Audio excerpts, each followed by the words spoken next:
What's up mga kaidol? Nagbabalik si Banati Doy mga kaidol. Ang resbacker ng mga fake news mga kaidol. Alam nyo ba mga kaidol, no? Doon sa Panglao, Bohol, yung balita na farmers mga kaidol na hinuli sa siyam na LTO officers mga kaidol. Alam nyo kung bakit mga kaidol? Ginawan ng video ng mga didilis na may picture pa ni Digong. Ano ba yan? Ano ba yan mga Didili supporters, no? Puro na lang talaga kayo fake news. Puro na lang kayo kalukuhan yung mga video nyo. Ha?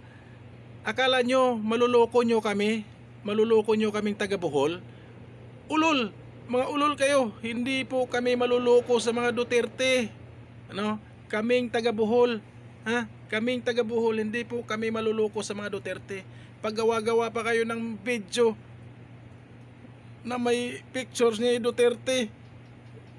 Alam nyo mga kaidol, yung mga didilis, kailan kaya ito matigil na gumagawa ng mga fake news mga kaidol, no?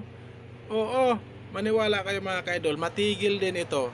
Maniwala kayo, matigil din ito sa kagagawa ng fake news yung mga didilis supporters mga kaidol. Oh. Mga didilis, para sabihin ko sa inyo, no? Kaming taga Bohol, hindi po kami maluloko sa mga Duterte. Yan ang tandaan nyo mga didilis. Panoorin nyo ito mga kaidol. Yung video niya na ginagawa niya mga kaidol. Panoorin po. There's nobody by my side. I need ya, I need ya, I need you right now. I need you right now. So don't let me, don't let me, don't let me down. Think I'm losing my mind now. Kaya ito mga kaidol, tandaan po natin mga kaidol, huwag tayong boboto sa PDP mga kaidol, sa mga alipores ni Duterte mga kaidol.